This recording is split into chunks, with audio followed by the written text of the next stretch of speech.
तो हम संविधान देखेंगे, जो 200 सालों का सफ़र है संविधान बनने तक का इंडिया में, उसको पूरा पढ़ेंगे।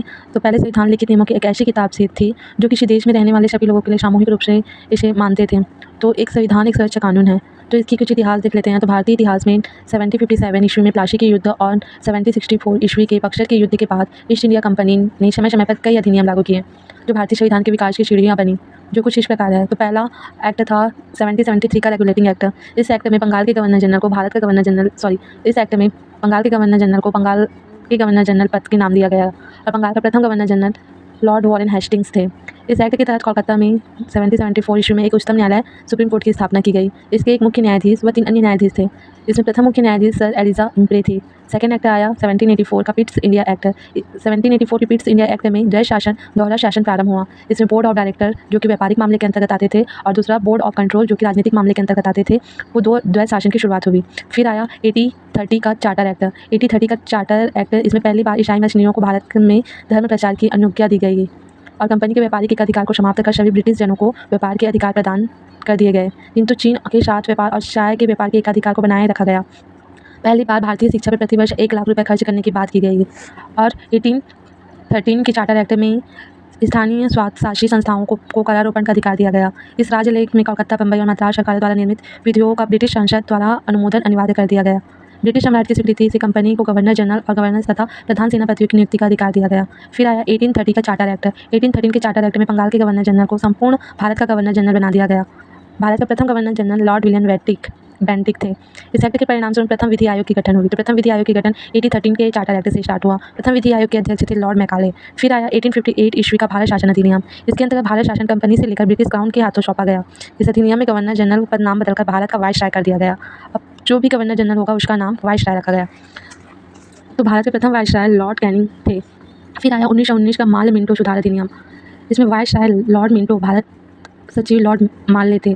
वाइसराय लॉर्ड मिंटो और भारत सचिव लॉर्ड माल्ले थे। उसी के नाम पर इसका नाम माल मिंटो सुधार अधिनियम रखा गया था। इस एक्ट द्वारा सांप्रदायिक प्रतिनिधित्व का आरंभ हुआ। मुसलमानों के लिए पृथक निर्वाचक मंडल तथा पृथक निर्वाचित प्रतिनिधियों का प्रावधान किया गया 1919 के माल मिंटो सुधार में। ये अधिनियम बहुत ज़्यादा इंपॉर्टेंट है। इसमें मतदाताओं के 3 वर्ग रखे गए, एक सामान्य मतदाता, दूसरा वर्ग मतदाता जमींदार व मुसलमान, तीसरा विशेष मतदाता विश्वविद्यालय या वाणिज्य।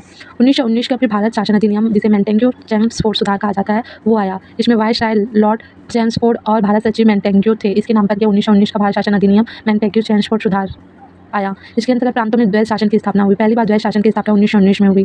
द्वैध शासन के जनक थे कॉटियश। प्रांतीय शासन को 2 भागों में बांटा गया, एक संरक्षित विषय था, दूसरा हस्तांतरित विषय था। संरक्षित विषय के अंतर्गत प्रशासन गवर्नर व उसकी कार्यकारिणी परिषद के द्वारा किया गया कार्य आता था। हस्तांतरित विषय के अंतर्गत प्रशासन विधान परिषद के प्रति उत्तरदायी मंत्रियों की सहायता से किया गया कार्य आता था। इस अधिनियम के द्वारा नरेंद्र मंडल 9 फरवरी 1921 की स्थापना दिल्ली में की गई। इस एक्ट के द्वारा प्रथम बार महिलाओं को वोट देने का अधिकार मिला।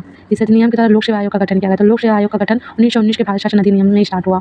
1926 में सिविल सेवकों की भर्ती के लिए केंद्रीय लोक सेवा आयोग का गठन किया गया। ये भी इंपॉर्टेंट है, एग्जाम में पूछा जाता है। प्रथम लोक सेवा आयोग के अध्यक्ष सर रॉश बारकर थे। फिर भारत शासन अधिनियम 1935 आया। इसमें प्रस्तावना का अभाव था।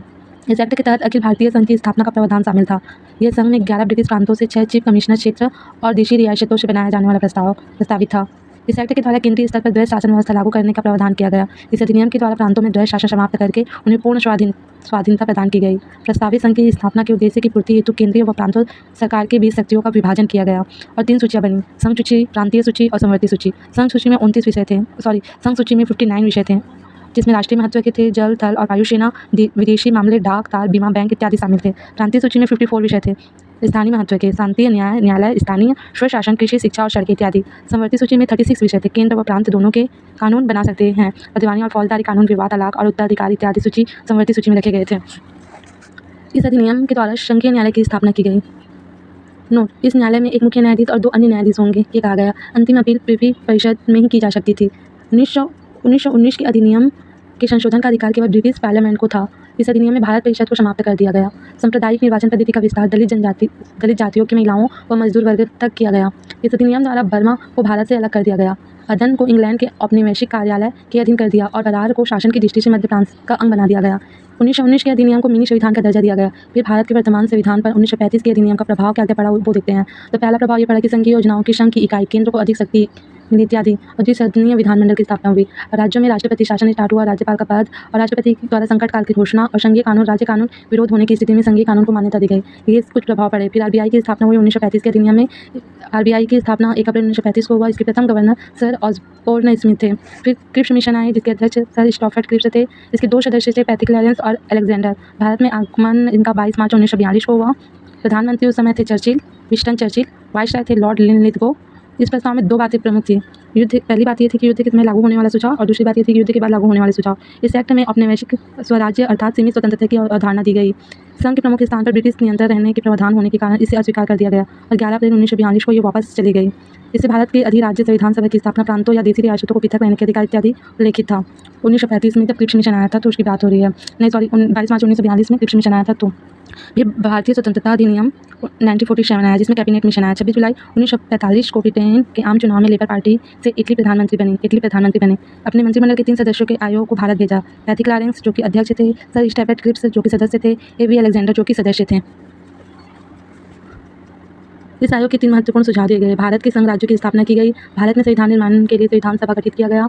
नए संविधान के अंतर्गत नई सरकार गठित होने तक का अंतरिम सरकार की स्थापना की गई। ब्रिटिश प्रधानमंत्री की घोषणा। ब्रिटिश प्रधानमंत्री क्लेमेंट इटली ने 20 फरवरी 1947 को एक महत्वपूर्ण घोषणा करते हुए कहा कि ब्रिटिश सरकार जून 1948 तक भारत की उत्तरदायी सरकार को सत्ता हस्तांतरित कर देगी। यदि इससे पूर्व भारत के राजनीतिक दलों में कोई समझौता हो गया तो इसे पूर्व ही सत्ता सौंपी जा सकती है। फिर माउंटबेटन योजना आई जिसके वाइसराय लॉर्ड माउंटबेटन थे।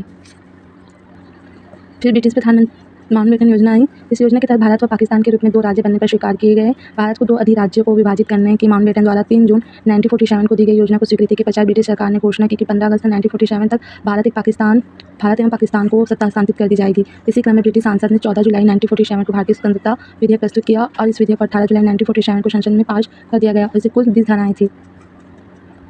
1947 के भारतीय स्वतंत्रता अधिनियम की विशेषताएं थी। पहली विशेषता थी 2 अधिराज्यों की स्थापना। भारत और पाकिस्तान बने। संविधान सभाओं की सत्ता सौंपने ब्रिटिश सरकारों ने दोनों अधिराज्यों को सौंप दिया। इनकी संविधान सभाओं को सत्ता और उत्तरदायित्व सौंप देगी। दोनों देशों की सीमा आयोग की रिपोर्ट के पश्चात ही निर्धारित होगी। अगर आपको ये वीडियो अच्छा लगा हो तो प्लीज़ मेरे चैनल को लाइक, सब्सक्राइब और शेयर कीजिए। Thank you.